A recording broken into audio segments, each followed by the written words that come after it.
नमस्कार, आप देख रहे हैं इंडिया टीवी। आपके साथ मैं हूं मीनाक्षी जोशी। उत्तर प्रदेश के चुनावी घमासान में बीजेपी ने बड़ा दांव चला। पूर्व आईपीएस अधिकारी असीम अरुण थोड़ी देर पहले बीजेपी में शामिल हो गए। यूपी बीजेपी अध्यक्ष स्वतंत्र देव सिंह ने लखनऊ के पार्टी ऑफिस में असीम अरुण को सदस्यता दिलाई। असीम अरुण पिछले हफ्ते तक कानपुर के पुलिस कमिश्नर थे और वीआरएस लेकर उन्होंने बीजेपी की सदस्यता ले ली। मैं आज बहुत प्रसन्न हूँ, संतुष्ट हूँ, क्योंकि भारतीय जनता पार्टी ने मुझे एक बहुत बड़ा अवसर दिया है लोक सेवा का। और लोक सेवा की जब मैं बात करता हूँ तो मैं एक बृहद रूप लेता हूँ, जिसमें कि किसी भी तरीके से लोक कल्याण के कार्य जो किए जाते हैं उसको मैं इसमें शामिल करता हूँ। मैं समझता हूँ कि ये एक ईश्वरीय संरचना है कि एक पुलिसकर्मी जो अपने काम को पूरे धुन के साथ कर रहा है और कोशिश कर रहा है कि पूरी ईमानदारी से करे, उसके बारे में एक शीर्ष नेतृत्व कल्पना करे, उस कल्पना के बारे में सुझाव दे। और आप समझ सकते हैं कि ये निर्णय आसान नहीं था, लेकिन जब इसके ऊपर पूरी तरीके से मैंने और मेरे परिवार ने विचार किया तो उनको लगा, सभी को लगा कि एक तरफ कुछ 9 साल की एक मखमली जिंदगी है जिसमें कुछ और ऊंचे पदों पर जाने की संभावना है, दूसरी ओर कोई कष्ट नहीं है, एक आम व्यक्ति की जिंदगी है, लेकिन लोक कल्याण की लोक सेवा के बृहद अवसर है। मैं ऐसा महसूस करता हूं कि माननीय प्रधानमंत्री मोदी जी की इतनी बृहद सोच है और भारतीय जनता पार्टी की सबसे बड़ी शक्ति है नए नेतृत्व को विकसित करने की योजनाएं बनाना और तैयार करना। कई बार मैं इसको बोलता हूं कि भारतीय जनता पार्टी एक लीडरशिप डेवलपमेंट प्रोग्राम, एक नेतृत्व विकास कार्यक्रम की तरह है, जिसमें कि तरह तरह से नेतृत्व विकसित किया जाता है और मैं भी इसी योजना की एक कड़ी हूं। ऐसा नहीं कि मैं पहला प्रोफेशनल हूं जिनको जोड़ा गया है, मेरे और भी साथी सेवा के हैं, बिजनेस के उद्योगों के साथी हैं जिनको भी जोड़ा गया है। कुछ लोग पार्ट टाइम आते हैं, कुछ लोग पूर्णकालिक आते हैं। क्योंकि मैं सरकारी सेवा में हूं तो मैं पूर्णकालिक ही आ सकता हूं और इसके लिए मैं बहुत आभारी हूं कि मुझे ये पार्टी ने अवसर दिया। शीर्ष नेतृत्व मेरे बारे में इतनी बृहद सोच रखी और मैं पूरा प्रयास करूंगा कि परिकल्पना के अनुसार जो अवसर मुझे दिया गया है मैं उसके अनुरूप कार्य करूं।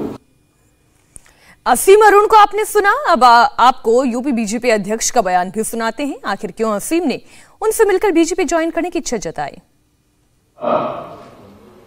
इस राज्य के अंदर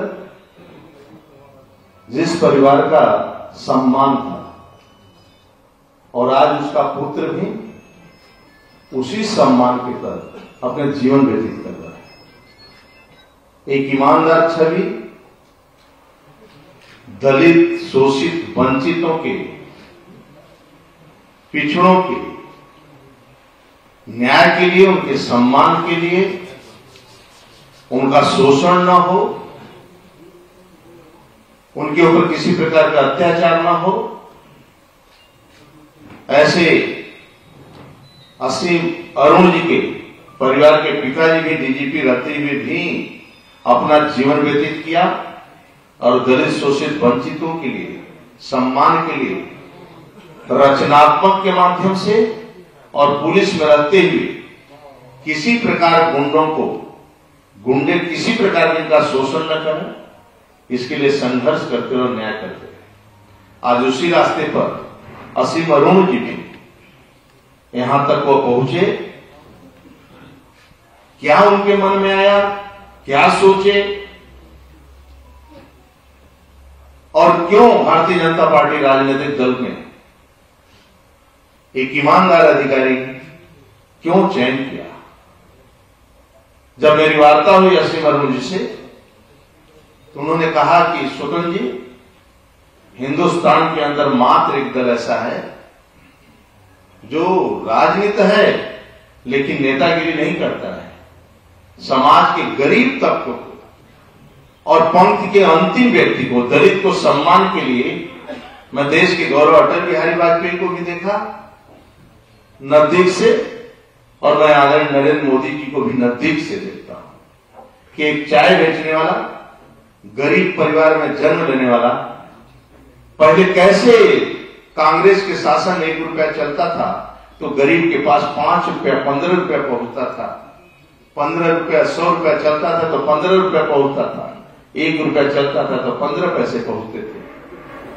पहली बार आपके नेता ने कहा कि न खाएंगे, न खाने देंगे, न सोएंगे, न सोने देंगे। गरीबों को एक प्रधानमंत्री आवास से लेकर आयुष्मान कार्ड तक, किसान सम्मान निधि से लेकर गांव के खतौनी तक, प्रधानमंत्री सड़क योजना गांव में सीसी रोड तक से उसके शिक्षा, चिकित्सा, 5 लाख आयुष्मान का कार्ड और महामारी में भोजन तक की व्यवस्था यदि कोई चिंता कर सकता है तो कोई राजनीतिक दल नहीं कर सकता है। एक विचार के लोग कर सकते हैं, जो विचारधारा से जुड़े हों। व्यक्ति महान नहीं होता है, विचार उसका महान होता है। उस विचार से मैं जुड़कर स्वतंत्र जी इस पार्टी में मैं आ रहा हूं। और इस वक्त हमारे साथ संवाददाता विशाल प्रताप सिंह जुड़ गए इस खबर पर। विशाल, देखिए, असीम अरुण को पार्टी ज्वाइन तो करवा दी गई है, लेकिन क्या कोई बड़ी जिम्मेदारी, कोई भूमिका भी मिलेगी? देखिए मीनाक्षी, अब से कुछ देर पहले असीम अरुण, जो कि 1996 बैच के IPS हैं, जो उनका सफर रहा है वो बेहद अच्छा रहा है। कभी भी उनके सफर में, उनके पूरे करियर में कोई उनके ऊपर दाग नहीं लगा है। इससे पहले बीजेपी ज्वाइन करने से ठीक पहले वो कानपुर के पुलिस कमिश्नर थे, लेकिन उससे ठीक पहले अगर बात किया जाए उनकी पोस्टिंग की तो वो IG ATS हुआ करते थे। और इस दौरान उन्होंने कई सारे सफल ऑपरेशन किए थे, जिसमें खुरासन मॉडल का भी उत्तर प्रदेश की राजधानी लखनऊ में खुलासा किया था और सैफुल्लाह नाम के एक बड़े आतंकवादी को मार गिराया था। उसके बाद उनको राष्ट्रपति का पदक भी मिला था। हालांकि अभी ये स्पष्ट नहीं किया जा सका है भारतीय जनता पार्टी की तरफ से या असीम अरुण की तरफ से कि उनकी भूमिका पार्टी में क्या होगी, लेकिन उनका साफ कहना है कि पहले वो पुलिस सेवा में, लोगों की सेवा में लगे हुए थे, अब वो जन सेवा करना चाहते हैं। लेकिन जो सूत्र बता रहे हैं, सूत्रों के मुताबिक कन्नौज सदर से वो भारतीय जनता पार्टी के उम्मीदवार हो सकते हैं, लेकिन अभी इस बारे में कोई भी ऑफिशियल कंफर्मेशन नहीं दी गई है। लेकिन ये माना जा रहा है कि कन्नौज के वो रहने वाले हैं, कन्नौज उनका गृह क्षेत्र है, तो कन्नौज सदर से वो भारतीय जनता पार्टी के प्रत्याशी हो सकते हैं। लेकिन जब लिस्ट आएगी उसके बाद इस पूरी मामले में ऑफिशियल कंफर्मेशन मिलेगा। लेकिन असीम अरुण का ज्वाइन करना निश्चित तौर पर ये बताता है कि जो प्रोफेशनल्स हैं अपनी अपनी फील्ड के, उनको भारतीय जनता पार्टी किस तरीके से लोगों की सेवा करने के लिए मौका दे रही है। मीनाक्षी, शुक्रिया पूरी जानकारी के लिए विशाल आपका। इंडिया टीवी हर वक्त हर जगह डाउनलोड करने के लिए सर्च करें India TV news Google play store या ऐप स्टोर पर।